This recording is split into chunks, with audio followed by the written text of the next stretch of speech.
Generaal Odawa oo furunta dagaalka Shabaab iyo Itoobiya ka dhigay wacdaro wuxuu ka yaabiyay taliye Itoobiyaan shargareeya muuqaalka warbixinta Qaran News waxaan ku eegi doonaa xogo la xiriira taliyaha ciidanka xoogga dalka oo ka yaabiyay taliye Itoobiyaan waxa uu ku sugan yahay furunta dagaalka Shabaab iyo Itoobiya wacdaro ayuu halkaasi ka dhigay waxa uuna Itoobiya u sheegay inuu garab istaag u muujinayo xilli walbana caawinaad uu la garab taagan yahay qorshe uu wada Generaal Odawa iyo taliyaha Itoobiyaanka oo qorshahaasi la yaabay xogta arintaasi ku aadan iyo arrimo kale ayaan muuqaalkan ku faahfaahin doonaa marka hore si aan faahfaahinta u guda galno shargareeya muuqaalka ku faafiya gruubyada oo la wadaaga saaxiibadin waxaa sidoo kale naga xusuusinaya in leegtii sheerta muhiim ee noo tahay leeg la dhac muuqaalka si saaxiibo badan oo u gaaro waa hagaag aan ku horeyno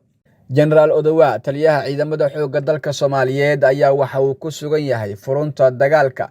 Shabaab iyo Itoobiya halkaasi ayuuna wacdaro ka dhigay taliyaha ciidanka xoogga dalka oo wata ciidamo fara badan ayaa tagay halka ay ku dagaalamayeen Shabaab iyo ciidamada Itoobiya gaar ahaan kuwa dowlad deegaanka Soomaalida ee Itoobiya ee loo yaqaano Liu Poliska waxaana ciidamadaasi ay ahaayeen kuwa dagaal xoogan galay dagaalka kadib ayuu halkaasi gaaray taliyaha ciidanka xoogga dalka wacdaro ayuu halkaasi ku soo bandhigay ciidamo fara badan ayuu la tagay dowladda Itoobiya iyo xubno ka socday dowlad deegaanka ayuu u sheegay inay xilli walba garab istaag u muujinayaan oo ciidamada qaranka yihiin kuwa xuduudda Soomaaliya ilaala gaar ka haya dagaalka maalmihii ugu dambeeyay ka socday xuduudda Soomaaliya iyo Itoobiya ayaa waxa uu ahaa mid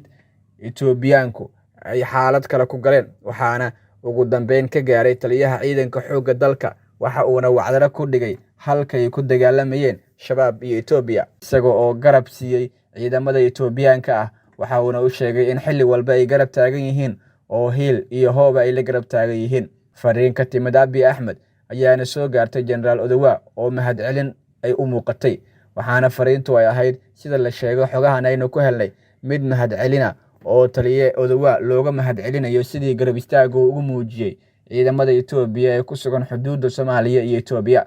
waxaana markaa kadib halkaasi kulamo ku qaatay xubnihii ka socday dowlad deegaanka Soomaalida iyo sidoo kale xubno kale oo iyana ka socday dowladda Itoobiya Generaal Odawa ayaa kulan albaabada u xiran yahay la qaatay xubnahaasi waxa uuna wacdaro ka dhigay goobta ay uu shirkaasi ka socday kulanka kadib waxaa halkaasi aad ula yaabay kulanka iyo xogihii uu ku gudbiyay Generaal Odawa iyo qorshayaal uu soo bandhigay taliyaha ciidamada xoogga dalka Itoobiya waxa uuna sheegay taliyaha ciidamada xoogga dalka Itoobiya in Generaal Odawa uu yahay nin xirfadle ah farsamadiisuna aad ay u badan tahay qorshe fiican ayuu noo soo bandhigay waana garab istaagayna ayuu sidoo kale yiri taliyaha ciidamada Itoobiya madaxweynaha dowlad deegaanka Soomaalida ee Itoobiya Mustafa Cagjar oo xogta arintan ka war helay ayaa isna fariin dhambaal u muuqatay waxa uu u diray Generaal Odawa Yuusuf Raage kulan gaar ah ayuu Generaal ka dalbaday waxaana kulankaasi xalay uu ka dhacay Jigjiga kulanka oo dhaxmaray Mustafa Cagjar iyo Generaal Odawa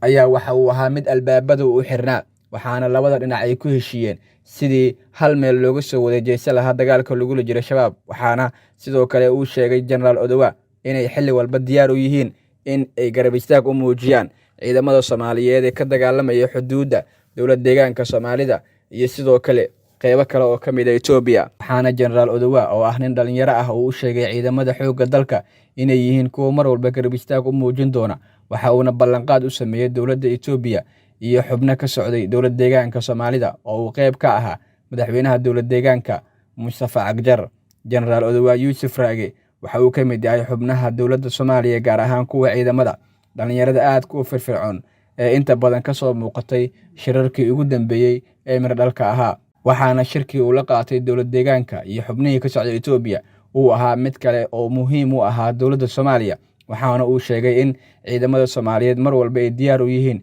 difaaca xuduudda iyo qaranka Soomaaliyeed